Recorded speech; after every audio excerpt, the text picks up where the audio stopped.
Annie, I heard you weren't feeling well today. Yeah, it's just cold. I've been alone in my room all day. I'm bored. I thought you might say that, so I came ready.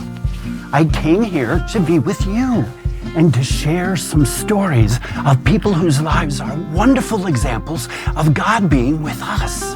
What do you mean, God being with us? Even if we can't see Him, God is always right with us. And He works in many different ways to make sure that we are never alone. Would you like to hear a story? You bet.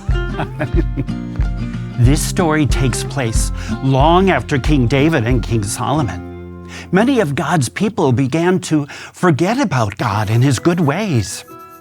As their faith in God weakened, so did their nation. That's sad. What happened to them? The kingdom of Judah was conquered, and many of God's people were taken far, far from their homes and forced to live as exiles in a land that belonged to other people. That sounds hopeless. Nothing is hopeless for God. He has a plan. God had sent His messengers to His people. One of them was Isaiah. God's messengers warned the people of the consequences for their actions. Those messengers reminded them that God would forgive them. God would bring them back to their own land if they chose to follow Him again. And that's what Isaiah told God's people? Yes. He was one of the most famous of God's messengers, and he lived during a very hard time. Judah's good king, Uzziah, had died. The people felt like they lost so much. They didn't know what the future would be like, but they did know there was another army who was threatening to conquer both the kingdoms of God's people, Israel and Judah. Oh man, I bet they were really scared. They didn't know who would protect them. You're right. But God wanted His people to know that even though Uzziah was gone, the King of Heaven still reigned. So God spoke to Isaiah in a vision and showed him something truly amazing. God showed Isaiah a vision of Himself, the Lord sitting on His great throne. Isaiah looked with awe. God was so huge and powerful that His robe filled the whole space. Flying above His throne were His unique angelic beings called seraphim. What were they like? Oh, they were mighty creatures with 3 pairs of wings.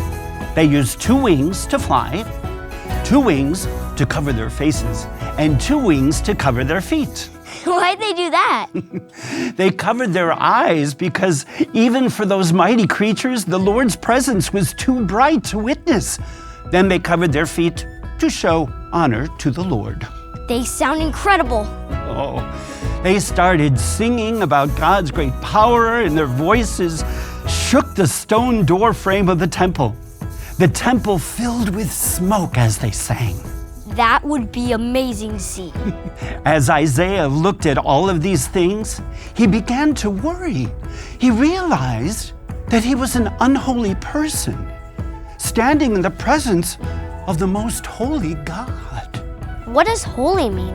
Holy means being pure, spotless, and without sin or wrongdoing. God does not allow sin in His presence, and Isaiah feared he would be destroyed for his sin. He cried out, "I'm about to be destroyed. My mouth speaks sinful words, and I live among people who speak sinful words." What happened? Did Isaiah die? No!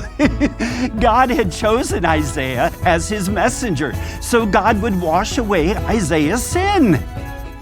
One of the seraph creatures used tongs to pick up a hot coal and touched it to Isaiah's lips. Isaiah's guilt and sin were taken away, and Isaiah could speak with the Lord. Whoa, what did he say? Well, one does not just start rambling to God. Isaiah listened for what God would say. That's when God asked a question, "Who will I send?" God wanted to send a messenger to His people. Isaiah was so encouraged by God's mercy and forgiveness that he answered, "Here I am, send me." That's so cool. Isaiah must have been happy to be able to share God's messages. Yes, but that didn't make it easy. In fact, God told Isaiah that the people of Israel would not pay attention to God's words. He said their ears would be plugged up and their eyes would be closed to God. But God wanted Isaiah to speak the truth to the people anyway. Isaiah asked, "Lord, how long will it be like that? How long will the people reject your message?" That's when God shared the bad news. The Israelites would continue to disobey until they were conquered, and the people were taken away, forced to live in their enemy's country. Oh no, that's really sad. It is so very sad. But God told Isaiah this would not be the end of Israel. God would preserve his people, and the day would come when he would rescue them. God would never leave his people, and he would continue to remind them through his messengers that he is with them. Let me ask you one last question. Why do you think God asked for a messenger? I don't know. God loves people so much that he wanted them to know that one day he would rescue them and he would never leave them. God reminds people through his messengers that he is with his people.